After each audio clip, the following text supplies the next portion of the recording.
Hello everyone, তোমরা সবাই কেমন আছো? আমি অনেক ভালো আছি। আজকে আমরা সবাই মিলে কোথায় যাচ্ছি বলো তো? তার জন্য তোমাদের কন্টিনিউ ভিডিওটা দেখতে লাগবে। আর এই জায়গাটা কোথায়, কে কে চেনো, আর এই বাড়িটা কার, কে কে জানো, অবশ্যই কমেন্ট করে জানাবে। তারপরে চলে এসেছিলাম দীপু দাদার রুমে। আর আজকে আমরা সবাই মিলে যাচ্ছি রিল শ্যুট করতে। তো চাঁদনি দিদির একটু শ্যুট ছিল, তো শ্যুটটা কমপ্লিট হয়ে গেছে, তার জন্য দীপু দাদার রুমে আমরা সবাই রেডি হচ্ছিলাম। তো ফাইনালি ঝটপট করে আমরা রেডি হয়ে বেরিয়ে পড়লাম। তারপরে সবাই মিলে চলে এলাম লোকেশনে। আর লোকেশনটা ছিল কোথায় বলো তো? লোকেশনটা ছিল করখাতে। আর আজকের ওয়েদারটা ছিল খুবই মেঘলা মেঘলা।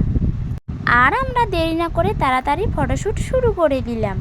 আর এদিকে একটা ফটো না তুলতে তুলতে বৃষ্টি শুরু হয়ে গেল।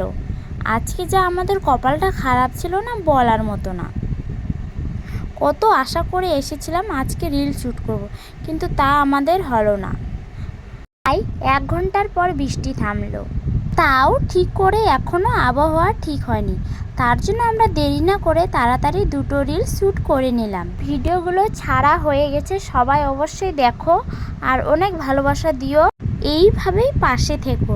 তো আজকের ভিডিওটা এখান থেকে শেষ করছি।